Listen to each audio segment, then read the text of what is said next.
ao mostrar bastante referências e todas elas que tu gosta bastante, todas as referências que tu adora, tu tá fazendo uma coisa incrível que é tu tá educando o teu cliente.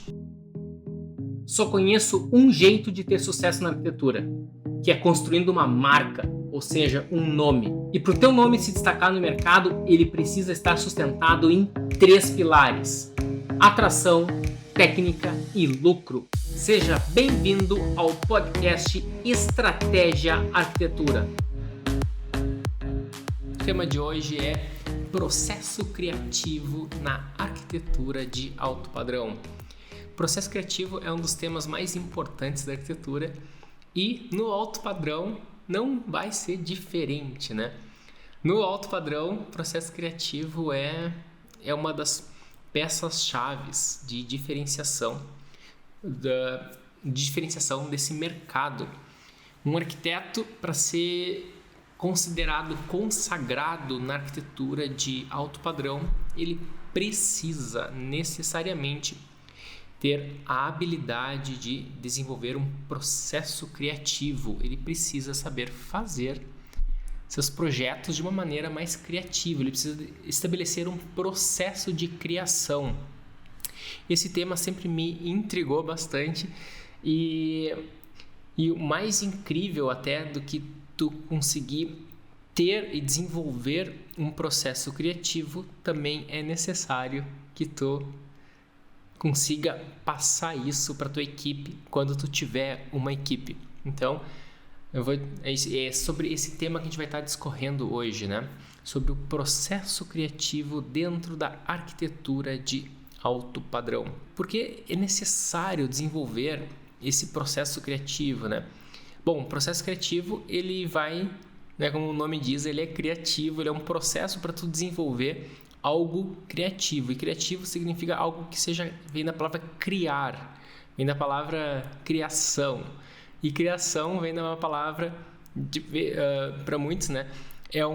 Significa que está sendo feito algo que não tinha antes, né? Então, se algo foi criado agora, algo surgiu agora. Então, o processo criativo é um processo para tu fazer uma arquitetura que ainda não existia. Ou seja, tu está fazendo um projeto que é diferente tanto dos que os outros fazem, mas também, principalmente, diferente daqueles que tu sempre faz. E essa é a grande chave, né? O arquiteto, ele está sempre caindo nessa armadilha. É uma armadilha muito fácil de cair. O arquiteto, quando eu falo do arquiteto, eu também me incluo, né? A gente está sempre caindo nessa armadilha de fazer projetos que estão ou ficando muito similar aos outros ou também muito similar principalmente, né? Essa aqui é o mais eu caio, né? Principalmente similar aos meus antigos projetos, aos meus velhos projetos. E por que a gente faz isso? Porque é mais fácil, porque é mais cômodo, porque é mais simples. Pega o projeto antigo, já tá, os arquivos são todos já feitos, mexe pouca coisa e deu, entrega para o cliente. Só que a gente precisa desenvolver um processo criativo para estar mudando a página, para estar desenvolvendo algo novo. E como é que a gente vai fazer isso? A gente vai fazer isso não inventando a roda. A gente não vai inventar a roda do zero. O que significa inventar roda, né? Inventar roda é fazer algo que... fazer algo tudo do princípio, né? Tentar descobrir tudo do zero. Então, a gente vai pegar referências. Então, a referência a gente já salta lá na frente. A gente já economiza um grande tempo. Então, tu vai ter que selecionar referências. Essas referências são imprescindíveis para o teu processo criativo. E que tipo de referências tu vai pegar? Tu vai pegar referências que estão alinhadas com o teu posicionamento, ou seja, estão alinhadas com a imagem que tu quer criar na cabeça do teu público. Então, se tu vai trabalhar com arquitetura de alto padrão, tu tem que pegar referências de alto padrão. Se tu quer trabalhar com um público residencial, tu vai pegar referências de alto padrão residencial. Se tu quer pegar, se tu quer trabalhar, tu vai estar trabalhando com um projeto de casas, tu vai pegar casas. E não vai pegar apenas uma referência, tu vai pegar várias referências. Trabalhando com essas várias referências, tu vai então tentar misturar essas várias referências e experimentar no teu projeto. Com certeza também vai dar um toque muito bacana nessa tua experiência se tu misturar referências que não tem a ver exatamente com a tua área, né? Então é um outro tipo. Tu pode misturar referências que não estão ligadas ao alto padrão. Tu pode também dar uma temperada, né? Com certeza. Tu vai temperar com referências que estão ligadas a outro nicho. Tu pode temperar com referências que estão ligadas a outro segmento, até coisas que estão fora do mundo da arquitetura. Tu poderia linkar no teu projeto. São estratégias mais arrojadas de se fazer, mas isso aí também tu consegue conquistar uma grande inovação se tu faz isso. E como eu faço o meu processo criativo? Como que eu desenvolvo meus projetos, né? Então, eu convido o cliente para uma conversa e a gente vai conversar sobre o programa de necessidades. Então, eu vou anotar tudo o que o cliente comenta e geralmente eu pergunto, né? Quando eu vou fazer uma casa, eu pergunto qual é quantos quartos, né? Quantos quartos vai ter a casa? Primeira pergunta. Segunda pergunta, quantas vagas de garagem? Por que isso? Pelo número de quartos é uma coisa meio grande, né? Então, tem gente que faz casas com 1 quarto, tem gente que faz casas com 10 quartos. Então, varia.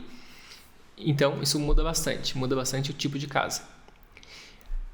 Número de vagas de garagem.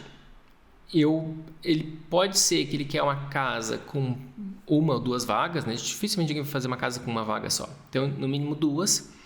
Ou então, alguém que já quer 4 ou 6 vagas. Então, a gente já começa a entender o tipo de casa que a gente vai estar trabalhando. E dei uma segunda pergunta, né? Ainda sobre garagem. Todas essas vagas vão ser cobertas? Ou dessas 6 vagas, pode ser, por exemplo, 3 cobertas e 3 abertas, né? Numa área aberta, quase como se fosse vagas para um visitante eventual. E daí ele vai dizer, não, quero todas cobertas. Tá, mas essas vagas tu quer cobertas com portão de garagem, que vai vou fechar todas essas vagas, ou tu quer elas, digamos, só para não pegar uma chuvinha ali, e fica esses carros, digamos, aparecendo na fachada da casa. Daí os clientes têm uma tendência, alguns deles têm uma tendência a responder que pode ser aberto. Por quê? Porque eles pensam que estão fazendo uma grande economia. Para economizar, eles deixam aberta na garagem, os carros aparecendo. E eu aconselho, cara, será que a gente não chama o cliente de cara, né? Será que não vale a pena a gente botar um portão e deixar uma fachada mais bacana? É só um custo de um portão, né? O portão também não é tão caro assim. E a gente a gente consegue usar melhor. Por que eu não gosto, né? Acho que até hoje eu só fiz uma garagem que era aberta e ela era no subsolo, assim, não ficava na fachada. O cara tinha que entrar no terreno, descia e daí botava os carros ali embaixo. A casa ócio, uma casa bem bonitinha. Casa pequena, mas bem elegante, bem legal. Então, por que eu não gosto da garagem aberta? Porque a garagem aberta, o carro tá sujo, daí eu falo isso pro cliente, né? O carro não consegue ficar limpo sempre. E não tem por que botar, nem falo muito do porquê mostrar o carro, né? Mas eu acho que não se deve mostrar carro, né? na fachada. E o carro às vezes está sujo, a garagem, às vezes tu pendura a bicicleta na parede, fica assim, umas bicicletas encostadas na parede, depois tu inventa de botar uma estante, um armário para guardar coisas, e essas coisas que se guardam na garagem, geralmente a gente chama de tralhas. Então, coisas que a gente né, não tem onde enfiar, a gente coloca na garagem. E a garagem, ela é um espaço muito funcional, ela não é um espaço bonito. Então, por isso, eu evito de deixar a garagem aberta. Eu fiz uma outra casa também com garagem aberta. Essa, sim, é bem clássica, né? É uma casa de praia, uma casa pequena também. E daí o cliente queria, porque queria. É uma tipologia muito forte nas casas de praia do Rio Grande do Sul, tem a garagem aberta. Mas uma garagem de uma casa bacana, de alto padrão, ela merece ter um portão. Com certeza merece ter um portão. Vai esconder tudo. Esconder as bicicletas, esconder os armários, esconder a bagunça, esconder o carro sujo, esconder o cliente que tem uma garagem grande e estacionou o carro de qualquer jeito, tá tudo meio torto. E fecha e fica bacana, né? Então, se alguém tem uma estante, é o mesmo princípio da estante. Para ficar legal, tem que estar muito organizado. Só que a estante, ela é meio que feita para ficar organizada, né? Tu não fica botando e tirando aquelas coisas e aquelas coisas, as coisas ficam sujas de uma hora para outra. Agora, numa garagem, tu fica tirando e botando o carro, e o carro suja, e o carro, né? E tu não sabe onde botar. Tu não sabe onde botar alguma coisa que tu tem, tu não vai botar na tua estante da sala, né? Tu vai botar num armário fechado. Então, a garagem, a proposta dela é para ser ela funciona melhor se for uma coisa fechada. E daí tu argumenta com o teu cliente que é só o custo de um portão. Um portão não é tão caro assim, né? É só fazer um portão. Então, voltando ao processo criativo, tudo eu começo com um programa de necessidades. Primeiro pego o programa de necessidades do cliente. Primeira pergunta, quantos quartos? Segunda pergunta, quantas vagas na garagem? Ok, e essas 6 vagas, vamos supor, são todas fechadas? Não, eu vou querer 3 fechadas, 3 cobertas e fechadas e mais 3 abertas lá fora, né? Só para visitante. Ok. Então tá. Então eu já consigo saber mais ou menos o tamanho da casa. E daí, depois eu vou para uma outra pergunta que eu quero saber quantos lugares na mesa de jantar. Por que eu quero saber quantos lugares na mesa de jantar? Porque se eu sei quantos lugares vão ter que estar sentados, então eu sei que na sala eu vou ter que comportar mais ou menos aquele número de pessoas que vão ter que estar perfeitamente acomodadas na sala. Então, quando eu sei o tamanho da sala de jantar, eu também, naturalmente, eu já sei que eu tenho que fazer um living compatível. E também eu sei que para eu conseguir receber 20 pessoas, por exemplo, né? Para receber 20 pessoas na sala de jantar, eu tenho que ter uma bela de uma cozinha que comporte a produção de bastante coisa, né? Então, para conseguir atender essa grande mesa de jantar, essa grande sala de jantar. Então, é uma sala mais generosa, é uma cozinha também mais generosa. E daí eu faço uma outra pergunta, né? Olha só quantas perguntas eu fiz sobre quartos, sobre a mesa de jantar, né? A sala de jantar, e uma terceira pergunta. Em 3 perguntas eu já consigo saber o padrão da casa. Se vai ter ou não um salão de festas. Na verdade são 4 perguntas. Tá? Então, se vai ter ou não um salão de festas. Daí o cliente, ele pensa um pouco e eles vão tomar uma decisão. Ok, vai ter um salão de festas então, ou salão gourmet, né, como o pessoal gosta de falar muito em vários lugares do país. Então, nesse salão gourmet vai ter uma outra mesa e eu vou perguntar então quantos lugares vai ter nessa outra mesa desse salão gourmet. Daí, às vezes eles falam, né, pode ser mais do que a sala de jantar, ou pode ser menos, ou geralmente é igual. É muito comum ser igual. Se botou 20 lugares na mesa de jantar, na sala de jantar vai ter mais 20 também no salão gourmet. E deixa eu até ver quantos lugares eu estou fazendo. Vou olhar um projeto que eu estou fazendo agora, inclusive. Esse aqui tem 12. Estou fazendo uma casa que tem 12 lugares na mesa de jantar. E tem mais uma bancada toda aberta. E tem também 4 vagas fechadas de garagem. E tem no total, vamos ver quantos quartos, são 4 quartos ou 5, acho que são 5. Então são 5 suítes e 12 lugares de jantar e 4 vagas cobertas. E daí tem uma quarta pergunta, né? A quarta pergunta que eu faço para o cliente é se eles querem algum espaço especial. Então tem gente que quer academia, tem gente que quer um estúdio para gravar música, um estúdio profissional de música, tem gente que quer um espaço para fazer yoga, tem gente que quer uma oficina para mexer com madeiras, ou uma oficina para mexer no carro ou moto. Tem gente que quer uma pista de boliche. Já tive um cliente que queria uma pista de boliche. Tem outros clientes que querem como é que se chama? Uma sala de jogos integrada geralmente com a sala de jantar, com o salão de festas. Então é um salão de festas que já tem jogos, já tem mesa de sinuca, tem alguns que querem tudo, né? Querem ping-pong, querem fliperama.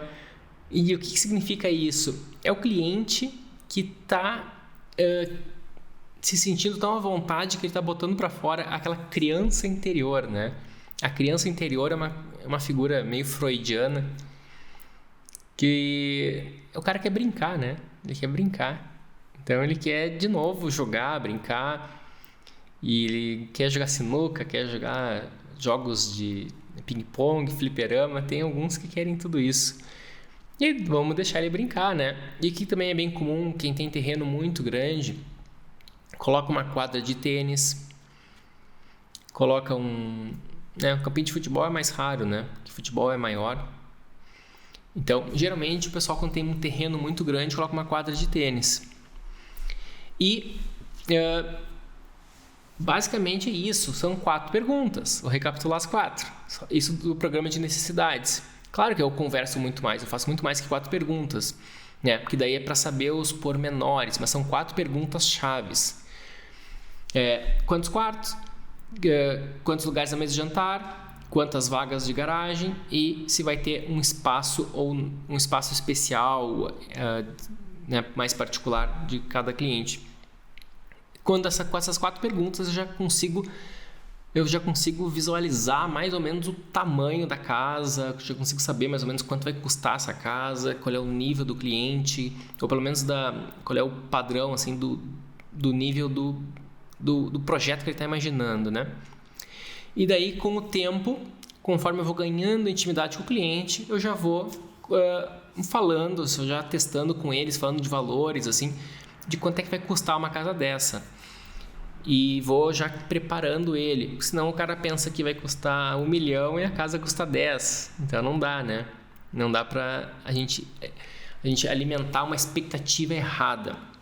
Ok, tendo esse briefing, esse programa de necessidades, aí eu vou começar a trocar ideias com o cliente sobre referências de projeto, referências arquitetônicas. E o que eu mostro? Eu pergunto para eles, como eu já tenho um portfólio, digamos, já tenho um certo número de projetos no meu portfólio, eu pergunto, quais desses projetos que tu viu da Mader, né, do meu escritório, qual que tu mais curtiu? Quais os projetos da Mader que tu mais gostou? Quais os projetos da Mader que tu mais... que tu achou mais legal, que vocês mais gostaram, né? E daí eles vão falar, e daí eu pergunto, né? A pergunta mais importante de todas não é quais projetos, a pergunta mais importante vem depois, é o porquê. Eu gostei mais dessa. Por que tu gostou dessa? Daí eles vão explicar o porquê. Então, o que importa, a resposta é a segunda pergunta, é o que eles falam no porquê. E por que eles gostaram daquele projeto. E daí depois eu começar a mostrar referências de outros arquitetos e de arquitetura principalmente, né? Eu vou mostrar arquiteturas que eu admiro, arquiteturas que eu acho que são muito bacanas. Ou seja, eu só vou mostrar várias coisas para eles que tanto faz se eles escolherem qualquer uma delas, eu vou estar feliz, entendeu? Eu não vou mostrar coisas que que eu vou estar rezando para ele não escolher. Não, isso tu nunca deve mostrar. Tu nunca deve mostrar uma coisa que, nossa, tomara que ele não escolha, tomara que ele não goste disso, tomara que ele não goste disso. Nunca faça isso, tá? Porque tem a chance de ele gostar disso. Então, tu mostra várias referências que tu acha muito bacana e começa a testar com eles. E daí eles vão dizer, isso eu gosto, esse aqui não sei, esse aqui não gostei. Então, se alguma coisa tu achava na tua cabeça que eles iam adorar e eles falaram que não gostaram, aí tu pergunta por quê? Na tua cabeça tu achou que eles iam adorar aquela referência, eles não gostaram, né? Por que tu não gostou dessa? Isso aqui tá muito branco, tá muito frio. Entendi. Então, aquilo ali, o que interessa não é a referência, o que interessa é o que o cliente falou. Daí tu já anota ali, né? O cliente não quer alguma coisa muito branca. E daí, de repente, apareceu uma referência ali que nem te chamou muita atenção.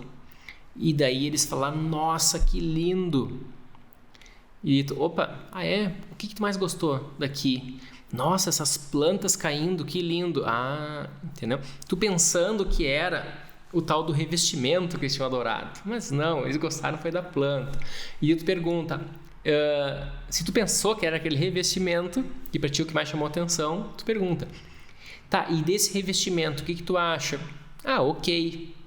Entendeu? Daí eles vão dizer, esse lindo, ou eles vão dizer, né, alguma coisa. Então, às vezes não importa muito exatamente o que ele fala. Ele pode falar gostei. Tem várias maneiras. Tem gente que fala gostei, né, com empolgação. Tem gente que fala gostei. Então tem que prestar muita atenção também no jeito que a pessoa responde, no jeito que a pessoa fala. Depois de várias conversas nesse sentido, e eu sempre cada projeto que inicia, cria um grupo de WhatsApp que coloca ali, geralmente quem faz uma casa é um casal, né? Então casa, casal, casamento, tudo são palavras que deve vir do mesmo radical, né? Casa, casal, casamento. Então eu já faço um grupo de WhatsApp com o casal e deixo muito livre, né? Sempre digo, pode mandar mensagem qualquer hora, quando quiser e quando tiver um tempo, e assim que tiver um tempo eu respondo, né? Então, se o cliente quiser mandar mensagem na madrugada, não tem problema, meu celular está lá longe, né? Eu guardo o celular, não durmo com o celular no quarto. Então, depois, quando eu for olhar, eu respondo. Então, mas pode mandar a qualquer hora. Então, criar esse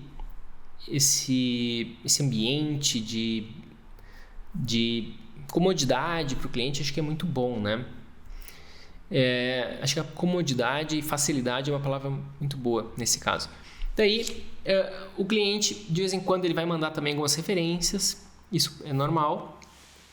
E daí, sempre que ele mandar, se tu tem muita certeza do porquê que ele mandou, ok, mas se tu não tem certeza por que ele mandou aquela referência, tu tem que perguntar por quê, o que tu gostou daqui? Eu gostei, eu adorei essa bancada de mármore.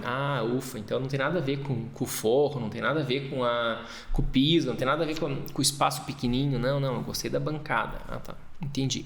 Então, por isso que é bem delicado essa questão de mostrar referências com o cliente, porque tem que entender do que ele está observando, né? Porque é muito comum o arquiteto olhar uma coisa e o cliente olhar outra. Munido do programa de necessidades e munido das referências que tu conseguiu conquistar com o teu cliente, tu vai, então, a partir de agora, começar a criar. Só que talvez tu não te deu conta, né? Mas esse processo de mostrar referências, ele serviu para duas coisas. Uma é para saber o que o cliente quer, o que o cliente pensa, o que o cliente sente. Mas tem uma segunda coisa bem importante, que poucas pessoas se dão conta disso. Ao mostrar bastante referências e todas elas que tu gosta bastante, todas as referências que tu adora, tu está fazendo uma coisa incrível que tu está educando o teu cliente. Anota essa. Ao mostrar bastante referências que todas elas tu adora, E pode ser até mesmo através de perguntas, né? Testando ali. Tu tá ao mesmo tempo educando o cliente. Eu vou falar uma outra expressão que é bem forte, tá? Vocês me dão um desconto ali, mas acho que didaticamente ela é oportuna aqui. Vocês estão fazendo uma lavagem cerebral no cliente, tá? Vocês estão influenciando o cliente para aquela linha arquitetônica. Porque algumas vezes um cliente que chega para mim, ele não tem certeza se ele quer uma casa muito alongada. Ele não tem certeza se ele quer um tipo de projeto assim que tá um pouco, vamos chamar assim, mais moderninho, né? Mais contemporâneo. Uma linha mais sofisticada, mais arrojada. Arrojada seria uma boa palavra. Nem sempre o cliente quer uma linha mais arrojada. Às vezes o cliente tem aquela pulguinha lá atrás da orelha, tem aquela dúvida, assim. E será que não vai para uma linha um pouco mais tradicional? E, geralmente o arquiteto não gosta de fazer uma coisa tradicional, né? Geralmente o arquiteto quer inovar. Tradicional, os outros, todo mundo já faz, todo mundo já fez a vida inteira, né? Então, tu não vai nunca ganhar destaque fazendo algo tradicional. O destaque está na inovação. Então, ao mostrar bastantes projetos que estão exatamente na linha que tu está querendo seguir, tu tá influenciando o gosto do teu cliente, tu está persuadindo ele de maneira visual. Eu chamo isso de educar o cliente, tu está educando o cliente. Quer chamar isso de lavagem cerebral? É uma palavra muito forte, né? É muito forte, mas é quase como se fosse isso. Tu está, né, educando, entendeu? É uma lavagem cerebral para o bom sentido. Então, tu está realmente limpando, né? Não no sentido mal da palavra, mas tu está limpando as coisas mais comuns do teu cliente e levando ele para o lado mais arrojado. Alguém entra numa loja de roupa muito bacana. Um bom vendedor, ele vai também educar, ele vai te mostrar o que é um bom tecido, o que é um bom corte, o que é uma boa costura, o que é um belo caimento, por que tem que ser, sei lá, acinturado, por que tem que ser mais justo, por que não tem que, né? Então, ele vai te educar, ele vai fazer uma lavagem cerebral, ele vai limpar a tua cabeça que está tão acostumada a fazer a fazer, digamos, o jeito mais errado ou menos profissional, mais leigo, vamos chamar assim, a fazer o jeito leigo. E ele tá te educando a fazer o jeito mais correto. E um bom restaurante também, ele vai te mostrar, né, o que é uma bela cadeira, um belo ambiente, uma bela mesa, os pratos, talheres bacanas, as taças, iluminação, depois chega a comida. Então, tem o tempo, é bacana, quando chega todos os pratos, as entradas, tudo isso, ele tá te educando do que é uma bela refeição, um belo almoço, um belo jantar. Então, esse é o papel do arquiteto, principalmente no alto padrão. E o que é o baixo padrão? Ou um padrão comum? O padrão médio é o cliente comum. O cliente comum, ele faz do jeito dele, do jeito que ele quer, né? E não tem muito, o negócio dele é preço. Cara, tá dentro do meu preço, vamos adiante. Não tá no meu preço, ou tu baixa o teu preço, ou então a gente não vai seguir. Entendeu? Esse é o papo do cliente comum. E então ele não tá muito afim de ser educado, entendeu? Tu começa a educar, ele vai começar a gostar, e ele vai fazer, cara, tá bonito. Quando ele começa a gostar, ele vai fazer aquela pergunta, mas isso é caro, né? Isso é meio caro. E você vai dizer, sim, ele é mais caro porque é melhor, né? E daí ele vai dizer, cara, não, para de me mostrar isso, né? Senão eu não vou conseguir fazer nada. Então, o cliente comum é assim. Tu começa a mostrar uma coisa bacana, ele não vai para frente, não vai à frente contigo, não vai avançar contigo. E daí, ou tu tem que descer, né? Para se enquadrar no que ele tem condição de fazer agora, ou então não vai rolar. E então, O processo criativo tem as perguntas do briefing, tem a parte de tu vai educar o teu cliente e tem principalmente a parte de tu começar a estudar, a fazer aquela mistura. Tu pega partes de um projeto com partes de outro. Geralmente a gente pega como base nossos projetos antigos, só que a gente tem que pegar e se livrar, né, dessa zona de conforto, que é só usar os projetos antigos, nossos projetos antigos, e ficar tudo meio parecido. Ó, anota essa. Não existe crescimento na zona de conforto. Mas ao mesmo tempo também, né, não existe conforto na zona de crescimento. Se não existe conforto na zona de crescimento, significa que para tu crescer, ou seja, inovar na arquitetura, tu vai fazer coisas e elas vão dar errado, elas vão não vai acertar de primeira. Tu vai começar a fazer coisas e elas vão e não vai funcionar, não vai ficar bonito assim de primeira nem de segunda. Então tu vai ter que fazer esses experimentos. Daí tu vai. O que eu gosto de fazer? Eu gosto de primeiro, eu faço o pavimento superior. Quantos quartos? São 5 quartos. Ok. Então tem uma suíte master, que ela é maior, que geralmente uma suíte comum eu faço com 3,20 metros. Por que 3,20 metros, Leonardo? De largura. Tá? Quer usar 2,80? Mais apertado? Pode usar. 3 a gente usa também. Quanto está o nosso... Deixa eu ver quanto está essa casa que eu estou fazendo aqui. Então tá. A gente simplesmente pega, faz os módulozinhos de quartos. Então aqui tem um quarto, outro quarto, tudo igual, vai replicando, põe o banheiro no meio, aqui a circulação, ou geralmente ela fica num canto ou fica assim, né, longitudinal. E aqui uma suíte master, que também é 2 módulos. Então aqui geralmente é um módulo, aqui geralmente tem 13,20. 13,20 a gente tem 2 metros de cama, uma cama queen, e aqui uma cama king size, e aqui queen. E daí fica um espacinho, 1,20 é um espaço bacana para tu ter uma circulação e mais uma bancada, que pode ser até uma escrivaninha, um armário. Então isso aqui tem 60 centímetros, que aqui já fica um closet. Dá um zoom aqui, deixa eu ver se eu consigo dar um zoom. Então aqui a gente tem um armário, um closet e o banheiro.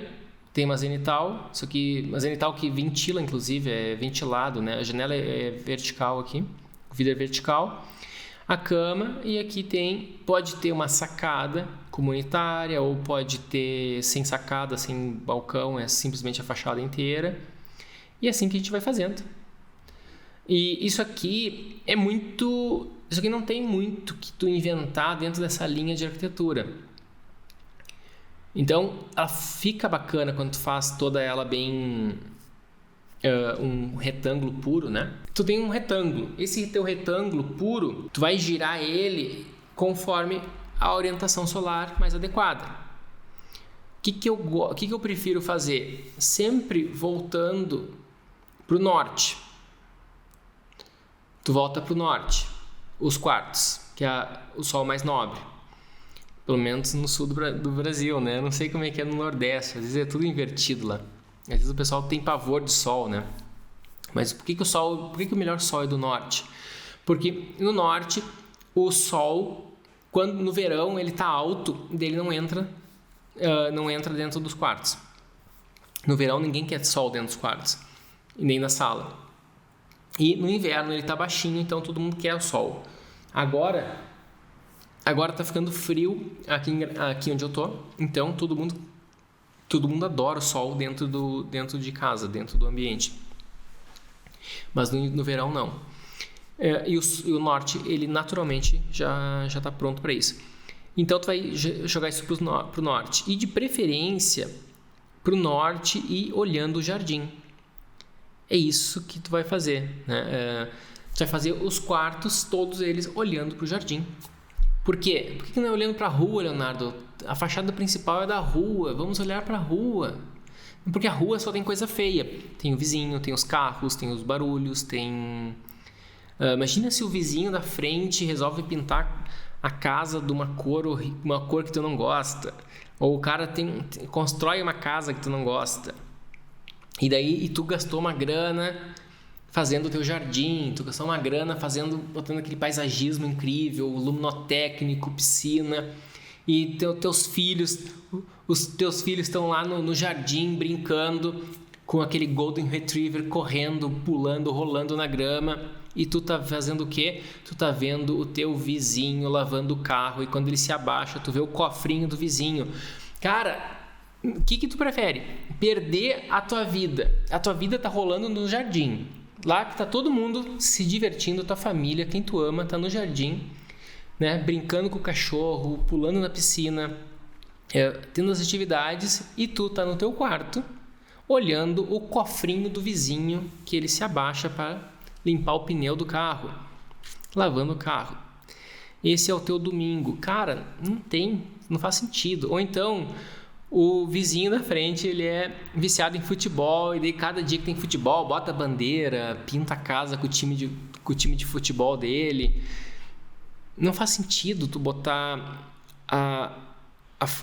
os teus espaços mais nobres, como a sala, como os quartos, para a rua. Tu tem que jogar tudo isso pro jardim. No jardim tem o que importa. Tem o teu paisagismo que tu gastou uma grana para fazer, tem as plantas que tu adora, tem a tua família, tá se divertindo, teus amigos estão lá também. Então, a tua sala, teus quartos, tudo tem que estar pro jardim. Para mim é um desafio quando o cliente chega bem feliz da vida e comprou um terreno que é frente norte. Puxa vida, né? Porque o ideal era comprar um terreno frente sul, né? Então, e se ele comprar um frente leste ou frente oeste? E daí não tem problema, a gente pega e faz a barra na horizontal. Eu vou ter que fazer uma outra live, tá? Sobre como é que a gente faz partidos de casa. E senão essa aqui não vai ficar muito longa, tá? Então, tu vai ter que ver quais são. Primeiro tu começa de cima para baixo, né? Simplesmente começa de cima para baixo. Tu vai ver onde é que vai ficar a sala, a garagem, e vai assim por diante, tá? Pessoal, então tá. Essa aqui já tá ficando longa aqui, senão a gente já começa a entrar muito na área de projeto. E isso aqui a gente vai ter que fazer para o nosso próximo encontro. E é isso aí. Então, nos vemos amanhã, tá? Nos vemos amanhã ou no nosso próximo episódio. Falou então, forte abraço. Qualquer dúvida que tu tenha, eu vou deixar uma caixinha de pergunta nos meus stories, e tu vai lá e pergunta, e com o maior prazer eu divido, né, o que eu já sei com vocês. Isso aí, até mais pessoal, tchau, tchau.